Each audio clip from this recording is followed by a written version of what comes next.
In this lecture, we're going to be talking about methods of how we summarize data.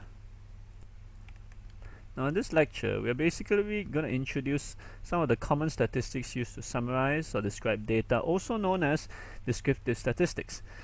Now, these will be the measures of central tendency, or in other words, methods of how we describe the center of a group of data, measures of dispersion, or in other words, descriptions of how we describe the spread of a bunch of data. Then we're going to look at weights, proportions, and finally a bit about reliability and validity. I should mention this one we aren't going to cover as much as the others. Now, one of the concepts we're going to have to introduce is the idea of a distribution. Now, the full term of it is that a distribution consists of values of a characteristic and the frequency of their occurrence. This is a bit of a mouthful, but basically a distribution is what we mean when you see a histogram. You remember what a histogram is? You've collected a bunch of data. The data consists of individual values of some kind of characteristics. Let's say the characteristic was height of something. So you have individual values, individual heights of a bunch of people. And then what do you have then? On the x-axis you have the values themselves, and on the y-axis you have their frequency, right? So that is basically when you view it in that sense, meaning you have the values and their frequency of occurrence, you have a distribution. I mention this because the term distribution as well as the concept is used throughout this entire course. Now we're going to look at the first of the descriptive statistics, measures of the middle, or in other words, the center of the distribution, or the middle, or the average value of the entire data. Now, common methods of measuring this so-called middle or center of the distribution is the mean, the median, and the mode. Now, when we have numerical type data, we are able to use mean, median, and mode. But for ordinal data, we can only use median and mode. There's no mean here for ordinal, and once you think about it, it'll be obvious why there's no mean. Now, what is the mean? The mean, I believe everyone has come across, and you probably know it already, because the common name for it is the arithmetic average, or the simple mean. Now, what is it? It is basically, this is the symbol for the mean, by the way, x bar, meaning the average of x, or the mean of x. X here meaning a particular characteristic of data. For example, x could be, for example, heights, the variable height that we are collecting. Now, the definition for mean here, or the arithmetic average, or the arithmetic mean, or the simple mean, they're all the same thing, is just sum of all individual x's divided by n, where n is the total number of the individual pieces of data, meaning that obviously if you have 10 pieces of data, or in other words you have collected the heights of 10 people, then the arithmetic average, or the arithmetic mean, or the simple mean is just the sum of all the 10 data divided by 10. Okay, now I am pretty sure everyone here has done something similar before, and you know exactly how to do this. So just a couple of points. It can only be used when the numbers can be added, meaning where it actually makes sense to say number 1 plus number 2 plus number 3. Or in other words, when the data is on a numerical scale. Now, why can you not use this on an ordinal scale? For example, what happens if your data is like let's say customer satisfaction from 1 to 5. After all, 1, 2, 3, 4, 5 are also numbers. Why can't you use the arithmetic mean? Now, the reason is it doesn't make sense to add them all up and divide them to get an average, because if you remember, one of the characteristics of ordinal data is that 1, 2, 3, 4, 5, the different numbers in the group, the different groups do not necessarily have equal intervals, similar intervals in between the groups. Or in other words, the difference between customer satisfaction 1 and 2 and 2 to 3 and 3 to 4 and 4 to 5 is not necessarily actually 1 and 2 is twice of 1 and 3 is 3 times of 1 and 4 is twice of 2 and so on and so forth. they are not actually normal numbers. They're more like group labels. So in other words, you cannot use them the way you use for normal numbers.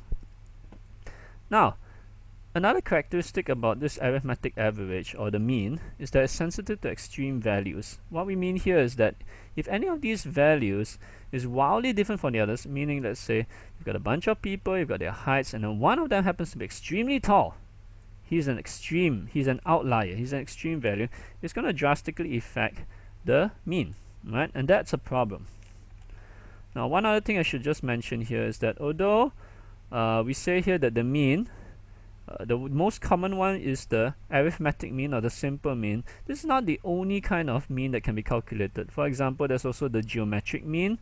The geometric mean is where instead of just adding and dividing, they multiply all the numbers together and they square the numbers by the root of the total of them. For example, if there were 10, then they multiply all 10 and then they square it by a root of 10. However, geometric means are not that common. Now, a second measure of the middle is the median. Median here means the middle observation, or in other words, how to do it? You arrange all the data out in order, 1, 2, 3, 4, 5, 6, 7, 8, 9, 10, from the smallest to the largest, or the largest to the smallest, doesn't really matter, and you find which is the middle value, the one where half of the values on the left are smaller and half of the values on the right are larger, right? Now, if you have an odd group of values, then the median is simple, it's the middle value. If you have an even group, then it is the mean or the average of the two middle values. Once again, I believe that everyone has done this before using the median. This one is okay for ordinal data because it doesn't actually use adding and dividing, so it doesn't do any kind of arithmetic on it. It's just a case of arranging from smallest to biggest. And so for ordinal data, how you would get is exactly the same way. You would group the data, for say, once again, you're doing customer satisfaction, so you have 1, 1, 1, then 2, 2, then 3, 3, 3, 3, 3, then a 4, 4, 4, 4, 4, 4, 4, and 5, 5, 5, 5, 5, 5, and so on and so on. And then you find the middle value, and the middle value, let's say, was 3 or 4 or 2, and so on and so forth. Now, in comparison to the mean, the median here is more robust to extreme values. What that means is that compared to the mean, when you have an extreme value, let's say some guy is really tall here, he really dramatically affects the mean. But the median isn't affected as much. And we'll illustrate this later with an example. Now, let's assume here we are collecting employee pay. Here we've got employee A, B, C, D, E, F, G, H, I. And you see that their pay here with just arrange them from smallest to biggest here. Now, when I calculate the arithmetic mean here, it happens to be 935, and when I calculate the median value, it happens to be 845. Right? They're not exactly the same, but they are kind of in the same ballpark figure. Now, what happens if I introduce an extreme value? In this case, I've added in the CEO, and his pay is a whopping 20,000. Let's look at what happens to the mean. The mean changes to 2,842 simply because of the CEO. Now, if you look at the median, however, the median doesn't change because the median just shifts one step down, and it so happens employee E and F are similar here. So even if they weren't similar, and even if, let's say, employee F had the same pay as employee G, you would see right here that the median doesn't change by much. It maybe shifts to maybe 850 something, a far cry to the means change here of jumping to 2,800. And if you look here, 2,842 is higher than virtually everyone else except for the CEO.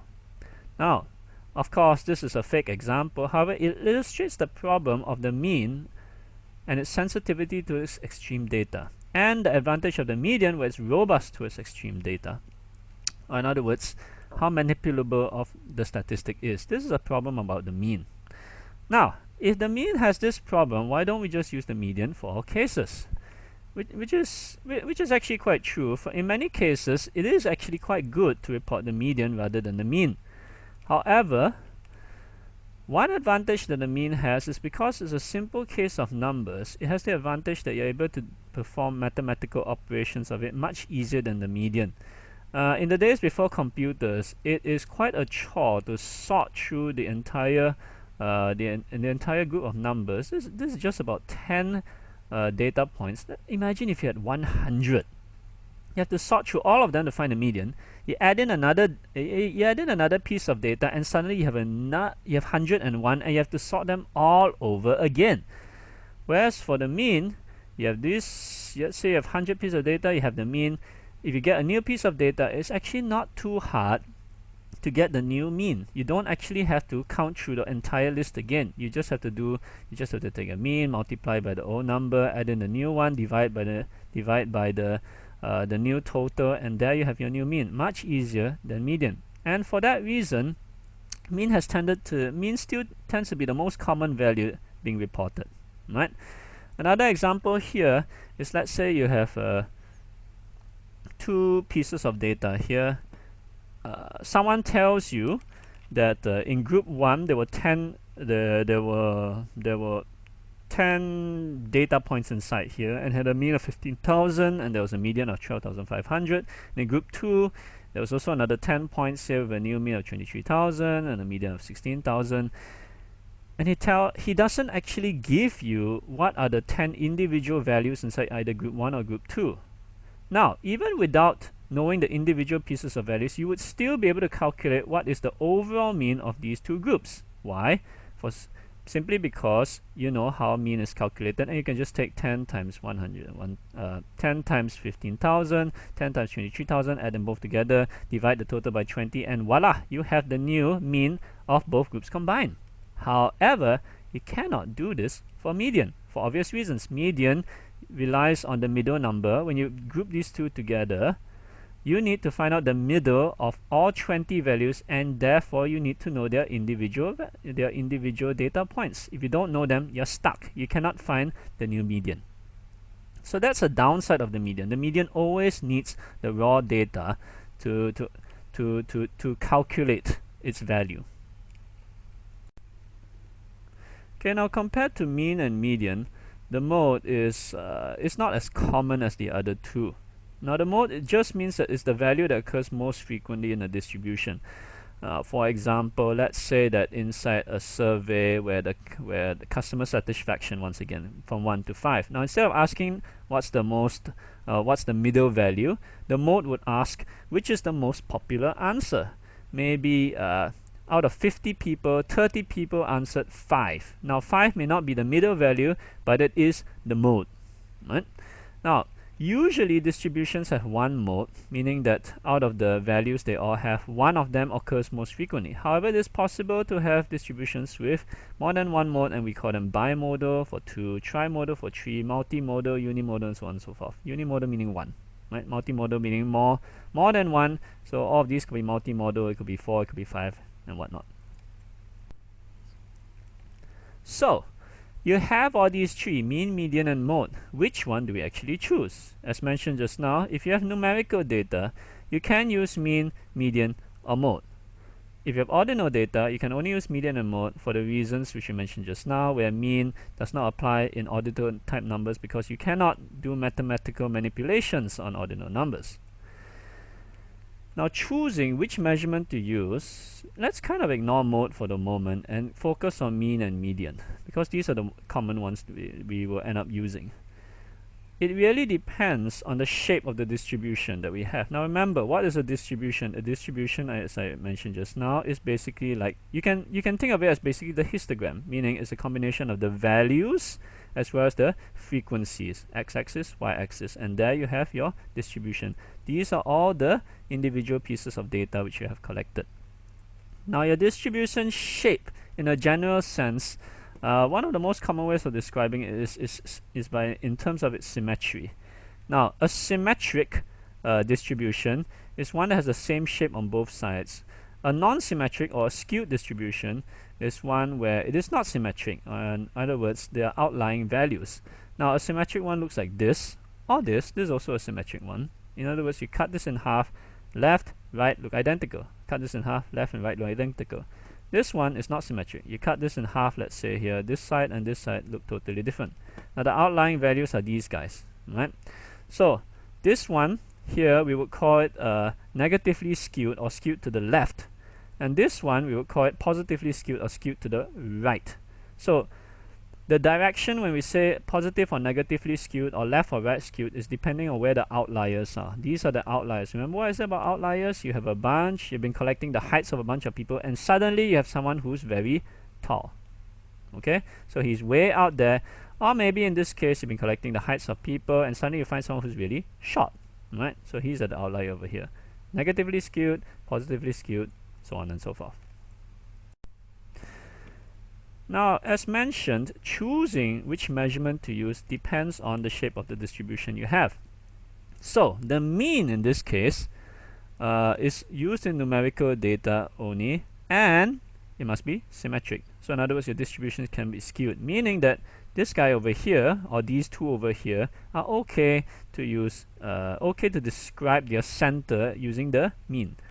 Median, use it for ordinal data, also can use for numerical data, especially when they are skewed, right? So if they are skewed, it doesn't make sense to use mean anymore.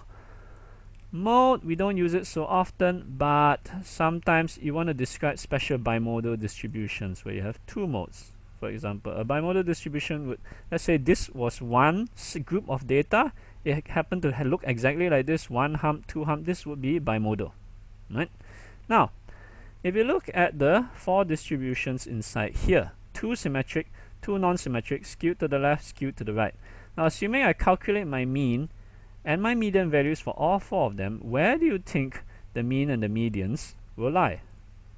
Right? Think about it for a moment. You can pause the video. I'll just show it now. Did you guess it correctly? Now for symmetric distributions, the mean and the median are basically identical. Well, not to say identical, but they are extremely similar to each other. On the other hand, remember what we said about the mean being heavily influenced by outliers or extreme values. Notice that here, if it is positively skewed or it's skewed to the right, the mean gets dragged across to the positive side or dragged across to the right. And similarly, if there's a skew to the left or there are outliers on the left, the mean gets pulled towards the same direction, whereas the median doesn't move by much. So the more the skew, the more different the mean will be from the median, and the more the mean will be dragged in the direction of wherever the outlier is. Now let's continue to think about descriptive statistics. In this case, measures of the distribution spread. How spread out is this particular distribution, or how not spread out it is? How focused is it? Now, some of the easier ones first. Let's think about the range. Range, difference between the largest and the smallest observation. Now obviously this one is very simple. If you have, let's think about collecting the heights of people, then the largest is the tallest, smallest is the shortest one, and that would be the range. So it's a description of the spread. Now problem with the range obviously is what happens if the shortest and the largest value happens to be very extreme. There's a very tall guy, very short guy, so it gives a not very accurate description of the range of the spread of the distribution. Then we can use percentiles, where we indicate the percentage of a distribution that's equal to or below a number. For example, the 95th percentile covers 95% of the distribution. Basically, this is just arranging the number. Remember how we calculated median? We take all the values, we arrange them from smallest to biggest, right? And the median was a halfway point, 50% below, 50% higher. Now, another word for median would be the 50th percentile, meaning equal to or below this particular value, 50% of the data lies there. Now, the 60th percentile would be the same, except instead of the middle, we count where it is at the 60th, let's call it the 60th percent location. The more correct one is saying at this value or less lies 60% of the data, and similarly you can have 70%, 80%, 75%, 90%, 10%, 20%, and so on and so forth. And here we just put 95th percentile. Now, percentiles by itself are not measures of the spread. What is a good measure of the spread is the interquartile range, meaning that once again You sort the numbers from smallest to biggest, and this time instead of finding the 50th percentile, which is the median, you find the 25th percentile, which is first quarter. Then next quarter, 25 to 50. Next quarter, the third quartile, 50 to 75. And then last quarter, 75 to 100. And you take the 25th percentile and the 75th percentile, and you just report those two values. What that means is between the 25th percentile and the 75th percentile lies 50% of the distribution, 50% of the data, and that's called the interquartile range. The most common descriptive statistic about measures of the spread, however, is the standard deviation. Now, the standard deviation is a measure of the spread about the mean. Now, notice here it only works when you link it with the mean. It is not a spread about the median, it's not spread about the mode, it is spread about the mean. So standard deviation and mean go together. Incidentally, median goes together with interquartile range, the one we just mentioned just now. Now, if you think about it, if I wanted to have some kind of measure about the individual values, how different they are from the mean. If you think about it, one of the ways I could do that is obviously just take each value and I subtract that from the mean. I sum them all up and I divide by the total. So in other words, start with the first value. I calculate the mean first. I take the first value minus the mean. I get a number. That's one of the deviations. That's not deviation, means what's the difference from one number to the other. Okay, so I get one deviation, then I add the next number's deviation, then I add next one, sum them all up, then divide by the total of numbers to get the average deviation. And this would be the average deviation of all values inside my distribution from the mean. Sounds great, except there's one problem. Some of them, or well, roughly half of them are going to be larger, so this is going to be a positive value, and roughly half of them are going to be smaller. Or in other words, when I actually do sum this all up, it's actually going to total up to be 0. It's going to disappear. So obviously this won't work. I got to make a change to it. And what's the obvious change? It's going to have to, well, one of the obvious changes is of course to make it absolute. So in other words, if it's negative, make it positive. If it's positive, leave it as it is. And this would actually work. This would give me an average deviation of all the values from the mean. Now, having said that, however, the usual formula that we use, take a look at it, is actually pretty similar here. Instead of doing the absolute value here, we take the square of the which does the same thing as doing the absolute over here, meaning it gets rid of the negative values, and then later we square root the whole thing. Now the other difference here is instead of n, we use n minus 1, and the reason we use n minus 1 is because this is the degrees of freedom of the data. Now, degrees of freedom is a bit of an advanced concept in statistics, and it's not something I want you to worry yourself much about it for. Just keep in note that it actually means something, and if you didn't use degrees of freedom here, instead you used n, there wouldn't be that much of a difference in terms of the final standard deviation. But statisticians have said that this, using the degrees of freedom versus just using the total number, leads you to a more accurate measurement of the standard deviation. And you'll find degrees of freedom appear over and over again. Now, what actually is degrees of freedom? I'm afraid it's something that you probably have to read up a little bit and think about it a bit before you get the idea of what it is and why we use it. But for now, I'd like you to think of it this way. If you had n observations, let's say n equals 100 here, so you have n deviations, correct? Because you have to calculate this thing 100 times.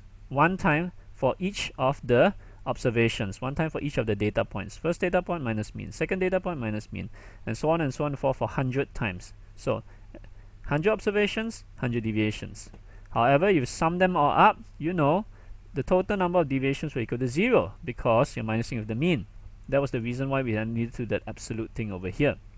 Now, if you know this, and you know this, right, that leads you to the conclusion that out of those 100 observations, out of those n observations, only n minus 1 deviations are known. Because if you know, how should I call it? No, only n minus 1 deviations have freedom, right? Let's call it that way. Meaning that if I had these 100 observations and I started to list them out one by one. Start with the first one, second one, third one, but when I reach 99 or n minus 1, okay, at that point, and also knowing the mean, I would have enough information to actually calculate out what is the last value, what is the nth value, what is the 100th data. In other words, that last value has no freedom, right?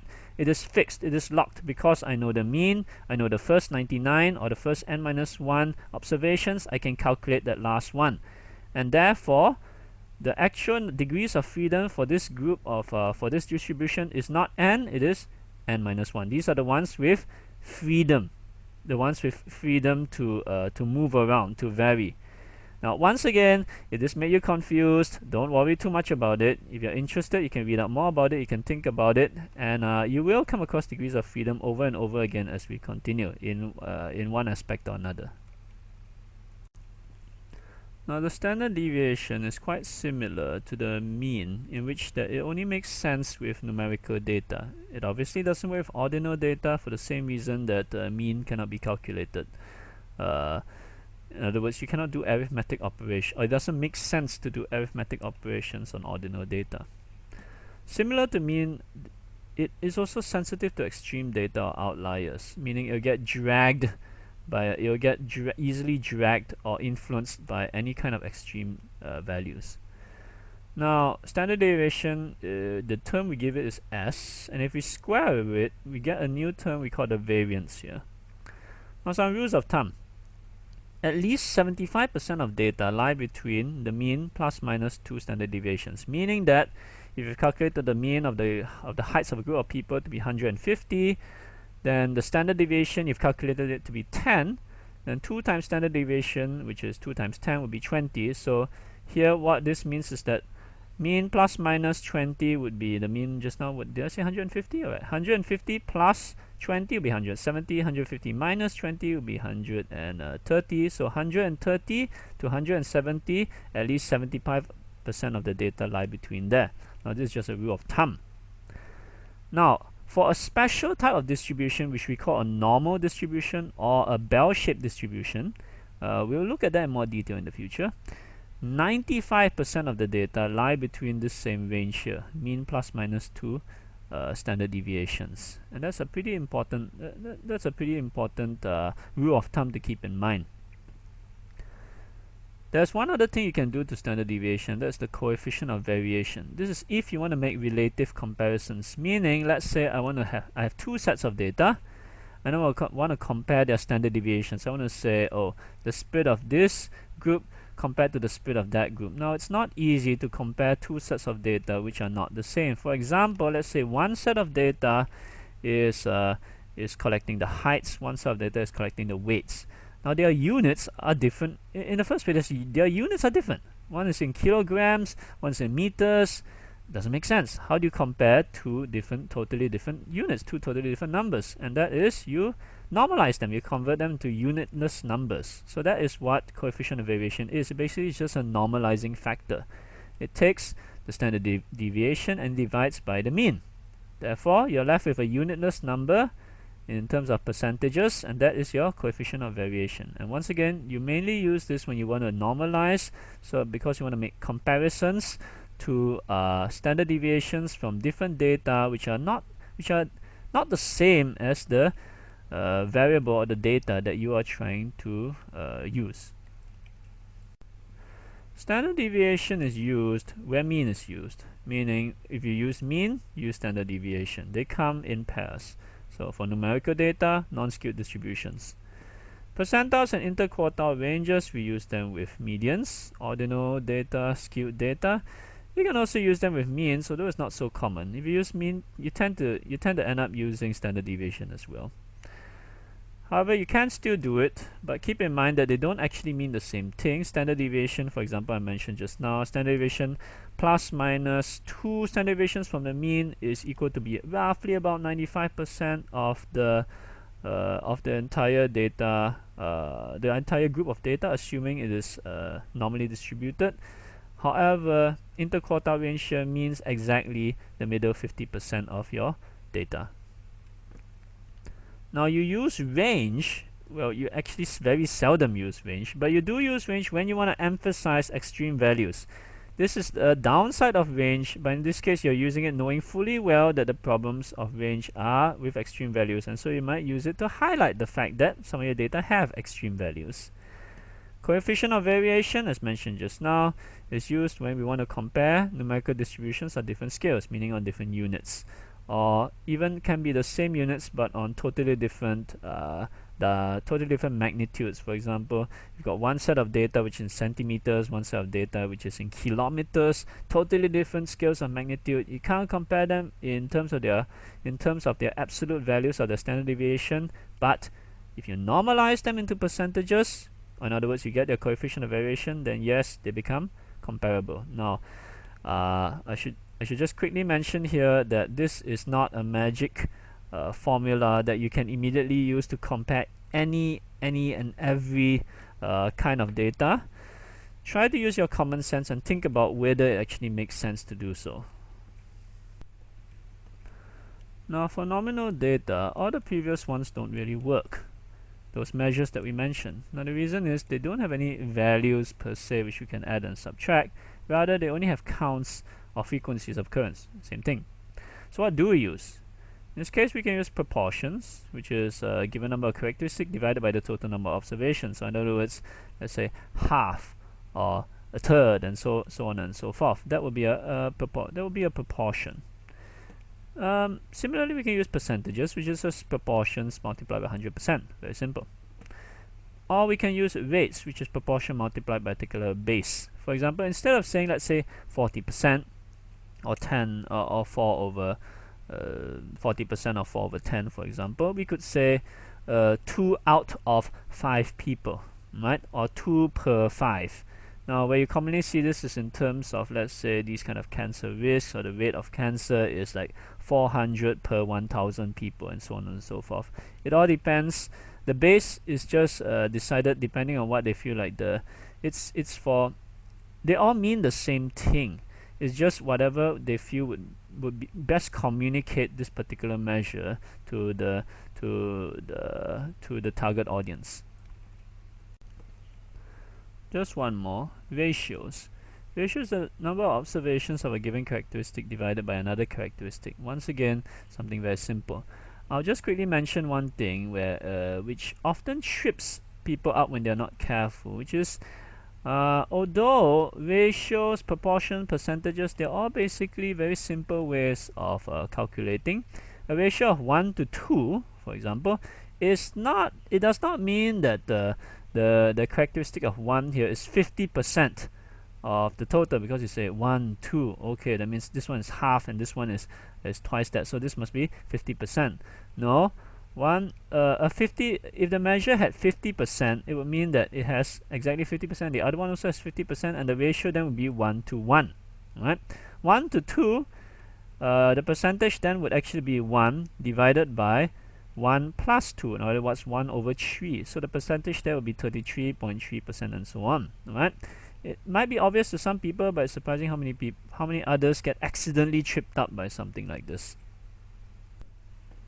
Now previously, the stuff that we were looking at was all for a single characteristic. For example, we always use the example of height. So in other words, we have a characteristic of height, we've collected a bunch of them, we've got a distribution, we have the center point of that distribution, or the mean, we have a measure about the spread of the distribution, or the standard deviation, or interquartile range, and so on and so forth.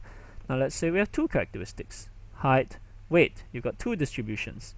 Now for each of the characteristics, you could have the descriptive statistics, but there's also another descriptive statistic that describes the relationship between both of them, right? And that would be the correlation coefficient.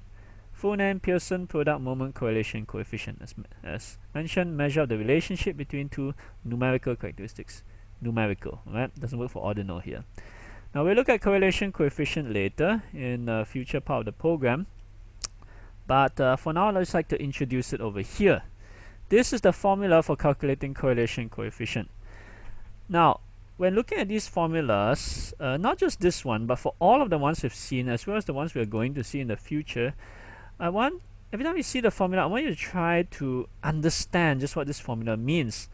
Now I don't expect you to look at it and magically be able to derive out just what this formula exactly means and what are the things over here and so on and so forth, because you probably won't be able to get the exact underlying meanings of how the formula got derived. However, I want you to look at the formula and as far as possible try to understand what it actually is doing to the data, so that you have a good feel for how it actually calculates what it calculates. Now, think about the correlation coefficient here. We are trying to measure a relationship between two numerical characteristics. Now, you have to think about it this way. Let's say I've collected a bunch of data, 100 people, and for each of these people I've measured their height, which I call X, and their weight, which I call Y. So if I drew it out in a long table, let's say 1, 2, 3, 4, 5, 6, 7, 8, 9, 10, blah blah blah, all the way to 100, and I put the IDs of the people, and then I'll put one column here is X and one column here is Y. So for each of these data, I have an X value, I have a Y value, then the next X value, the next Y value, the next X value, the next Y value, and so on and so forth. Right? And for all the X's, I have a mean, so I have a mean weight, and for all the Y's, I have a mean height. Now, as we calculate this, think about it this way. So for each individual, for each set of data I have an X value and a Y value. So that would be here. X minus the mean X, Y minus the mean Y. Height of this guy minus the mean height, and the weight of this guy minus the mean weight. And I multiply them together.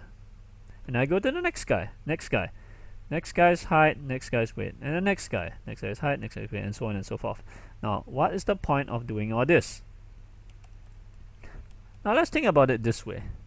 Let us say that there is a relationship between height and weight, where the relationship is positive, meaning that as you are taller, you tend to be heavier. Okay? Now, when you are taller and you are if there is such a relationship, such a positive relationship, notice that inside here, there is no attempt to try to square the numbers, meaning that or try to absolute the numbers out. Meaning, remember when we talked about standard deviation, what happens when you do this? Roughly half of them will turn out to be negative, half of them will turn out to be positive.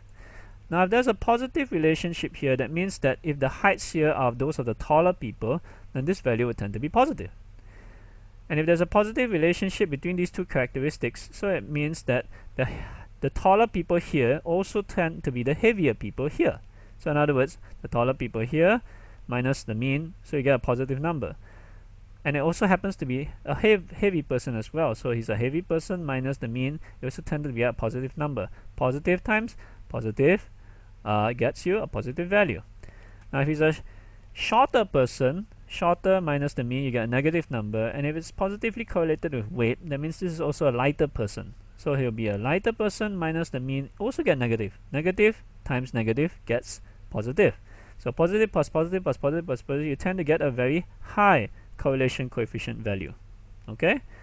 Now what happens if there's a negative relationship? Meaning there's still a relationship between them, but taller people tend to be shorter. And shorter people tend to be heavier. Now, same thing applies. If this is a tall guy, tall minus mean, positive. However, a tall guy happens to be light. So light minus mean, negative. So positive times negative, you get a negative value. Now, short guy, short minus mean tends to get negative, right? But a short guy, negative correlated, tends to be a heavy guy. So heavy minus mean, positive. So negative times positive is negative once again. So negative plus negative plus negative plus negative, and you tend to get a very negative number for the correlation coefficient. Do you see where this is going? You see what this correlation coefficient number is doing? The higher the value, the more positive the value, the more positively correlated it is. The more negative the value, the bigger the negative number of this, the more negatively correlated it is. And the denominator part here is just to normalize the top part here. Okay, it's just a normalizing factor for everything here. The magic happens over here. It's a normalizing factor to keep R between -1 to +1. Right?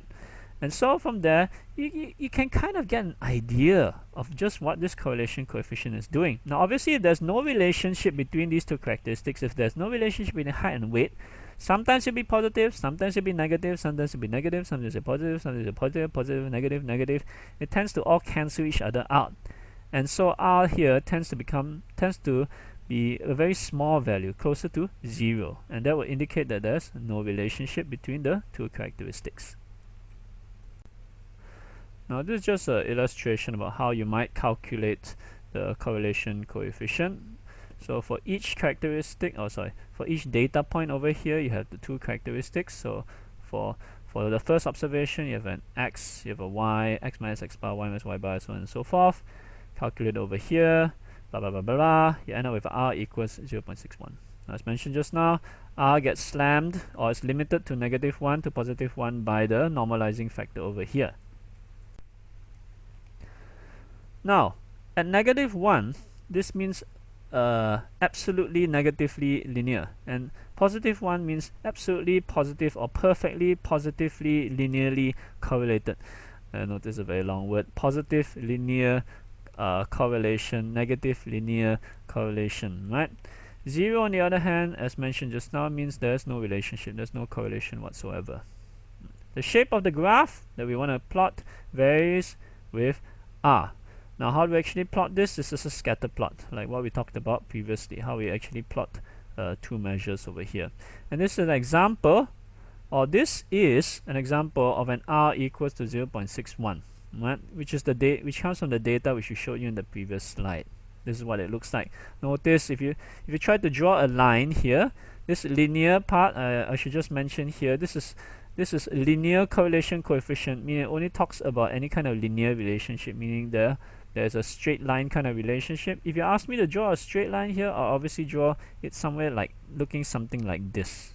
Okay, and that just illustrates the fact that yes, there is a positive correlation going on. Now, I should just mention right now, 0.61 does not have anything to do with the slope. It doesn't mean that if it went up like this so steeply, it will have a higher correlation coefficient. You could also have a 0.61 correlation that looks like this. Okay, it doesn't have anything to do with the slope. Rather, it talks about the spread of these dots, how much they form a linear line. In this case, they don't really form a linear line that well. That's why it's not +1. That's why it's just positive 0.61.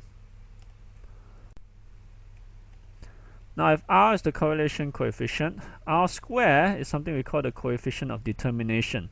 Now, the exact definition is the proportion of the variability of one characteristic that is predictable from the other characteristic.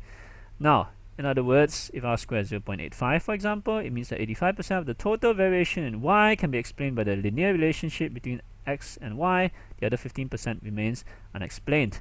Now, people still tend to find that a bit confusing, so let me explain it this way. Let's say I've got height and weight once again, and I'm now saying that the relationship between, let's say I say the relationship between height and weight, I've calculated the correlation coefficient, and it turns out to be r equals 1, right? So r square of 1 is 1, which means 100%, which means total variation of y can be explained by the linear relationship between x and y. In other words, what I'm basically saying is that if the correlation of the coefficient of determination, is 100%, then if I know one characteristic, I basically know 100% of the other characteristic. Okay? So in other words, if I know the height of someone, I know 100%, or I'm absolutely sure what his weight is going to be, because I've determined that their coefficient of determination is 100%. On the other hand, if the coefficient of determination is 85%, if I know the if I know the height of someone, then I am think of it as I'm 85% sure, or my guess of this fellow's weight is pretty close to 85% accurate. Let's put it that way. It's not exactly it's not exactly accuracy, but it helps to think of it that way. Okay, so 100% just means that they are so perfectly correlated that if I know one, I know the other. 85% or lower and lower, or 90 or 50 or 30 just means that if I know one value, then it takes me 85% of the way to guess what is the other value, right? And the leftover one remains unexplained. It doesn't mean that the other one is totally random. It could mean that it is due to something else, a third factor, which is not explained by this particular correlation coefficient. The correlation coefficient is unit independent. Notice that there's no units in terms of, let's say, kilograms or meters and so on and so forth. That's because it's normalized from -1 to +1. Now it's very sensitive to extreme data, to outliers.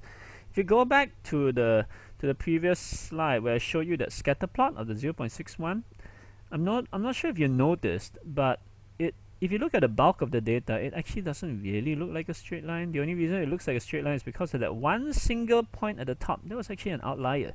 If I remove that, if I erase that from view, actually the correlation coefficient drops by a lot.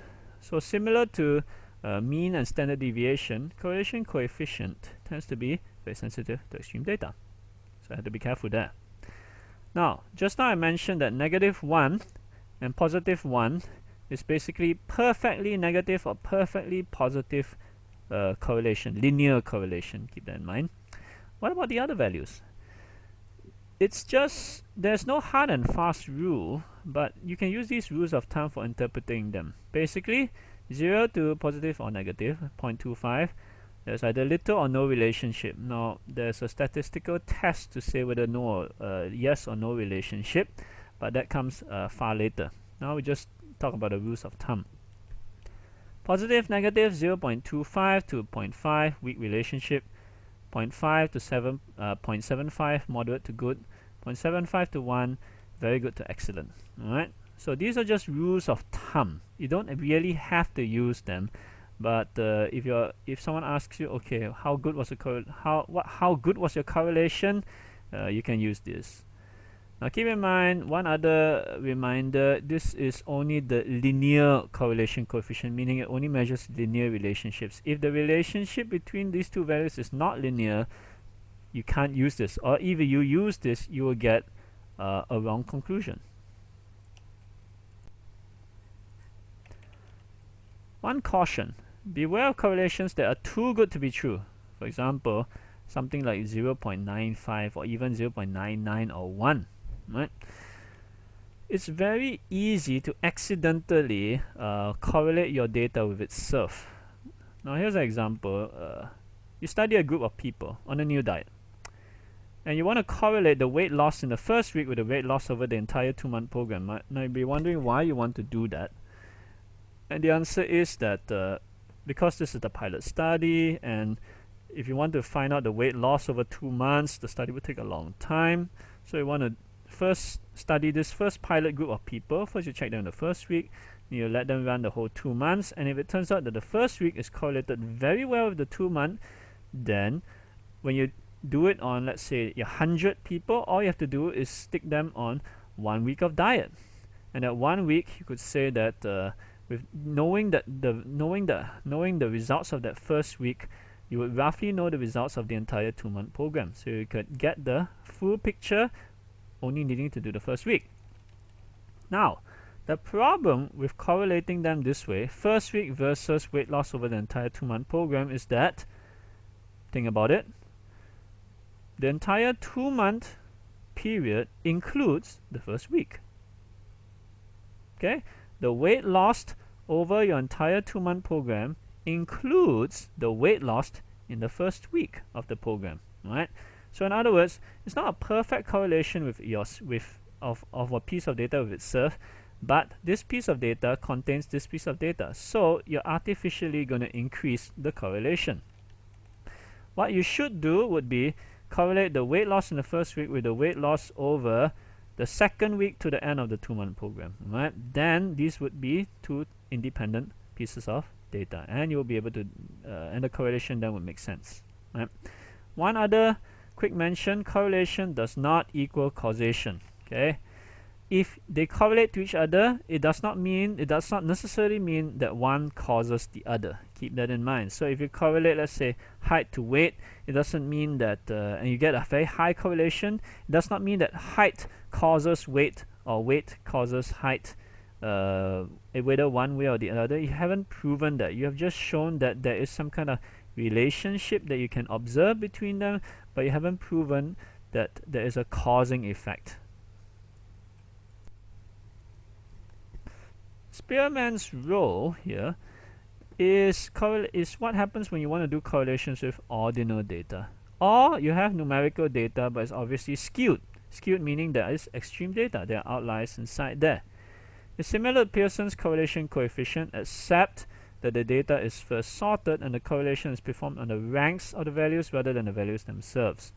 Now, we will look at Spearman's rule and Pearson's correlation coefficient in more detail later in the program, so don't worry about that too much.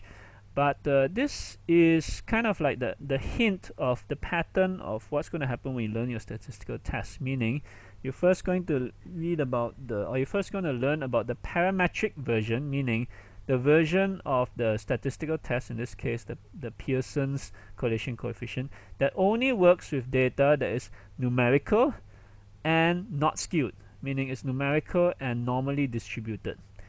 And when you have data that doesn't fit that bunch of assumptions, then you have to switch to the non-parametric version, or in other words, the version that can work with ordinal data or numerical data that is skewed, which in this case would be the Spearman's rule. Right? So very often as you go through this course, you will come across statistical tests that come in, I wouldn't want to call them pairs, but I would call them partners with each other, where one statistical test is for the numerical, normally distributed, non-skewed data, and one statistical test does the same thing but works with ordinal data, or numerical data which is skewed. And the difference between them is actually very often just using the same method. Rather than working on the values themselves, the non-parametric version, in this case Spearman's rule, doesn't work on the values, it works on the ranks of the values, meaning you sort them out and use those ranks to calculate the statistical tests rather than the values themselves. Right? Don't worry about this for now, but just keep it in mind because you'll probably come across them again and again. Now, just like previously, after looking at the characteristics for numerical as well as ordinal data, we now look at them for nominal characteristics. In this case, two nominal characteristics. Now, I'm not going to talk too much about these because we don't deal with them too much as compared with numerical and ordinal data. However, you will come across them, and if you're interested, you can read up more about them on your own time. Relative risk and odds ratio, ratio of incidence, for example cancer, in exposed groups, for example the smokers, to incidence in non-exposed groups, non-smokers. So you're comparing the ratio of cancer incidence in exposed group to the ratio of cancer incidence in non-exposed group, and you compare them, and this will give you your relative risk. Odds ratio is a little more complicated. You might have to think about it for a while when I show you. The odds that a patient cancer is exposed to the risk factor, smoking, divided by the odds that a control group, a non-smoking group, is the control group, meaning that do not have cancer, is also exposed to the risk factor, smoking. Right? Now, it's easiest to describe this in terms of the actual numbers, and when you compare them in a table. Risk factor present, smokers. Risk factor absent, non-smokers. Disease has cancer, no disease, non-cancer. This is just by example. So you have numbers here. These are, let's say, 100 people who have cancer and who are smoking, and 50 people who have no cancer who are smoking, 10 people who have cancer who are not smoking, and 100 people who do not have cancer who are not smoking. Right?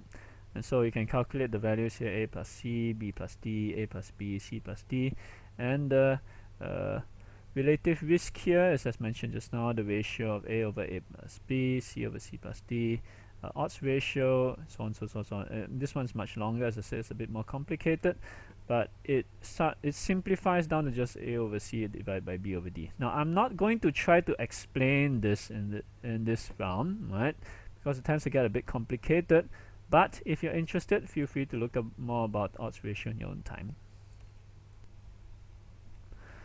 Now we've been talking about the average values or these descriptive statistics in terms of average value of the distribution and the spread of the distribution, and we can summarize this as data variations as we measure our data from different individuals, from different objects. There are variations in between them, and this can lead to the statistical descriptive measures that we talked about earlier. Now the thing is, where do these variations come from? Right?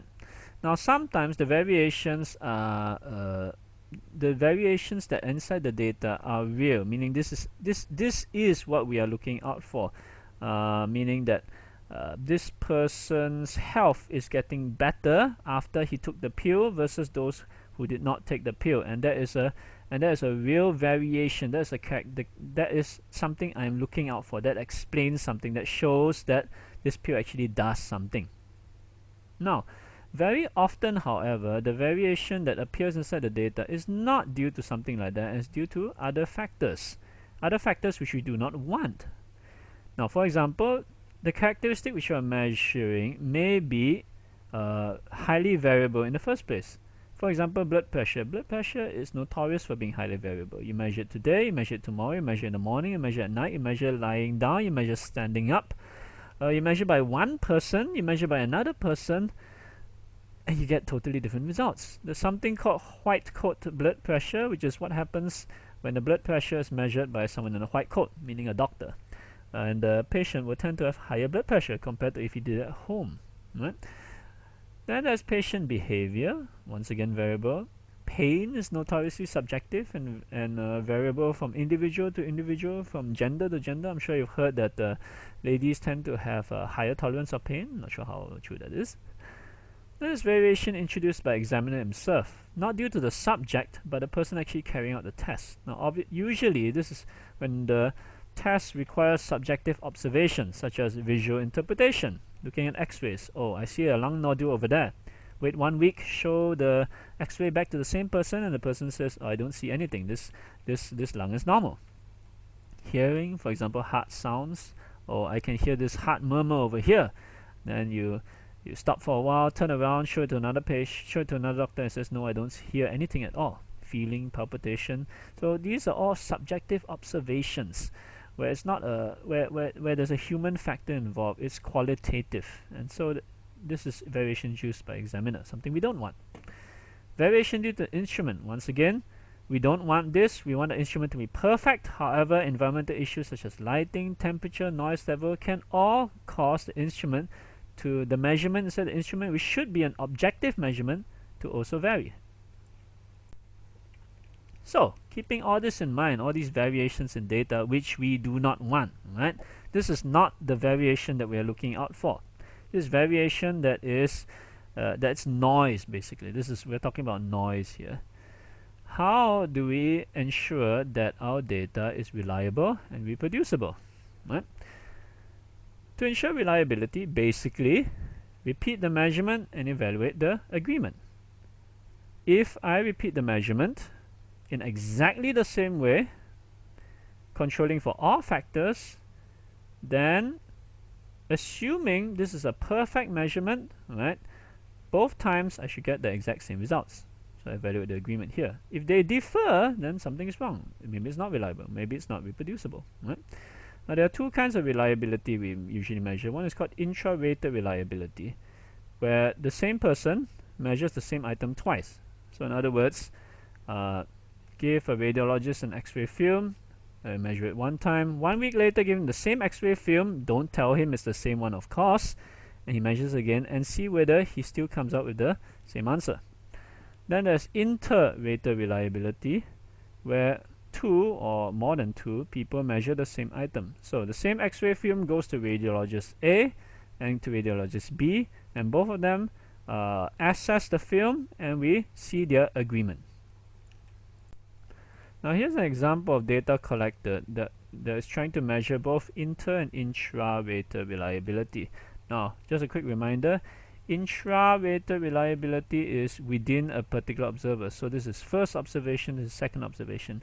Inter-rater reliability is looking at between observer A, B, and possibly C, D, and F. So looking at this guy to this guy. Okay, so don't worry too much about how the table looks like.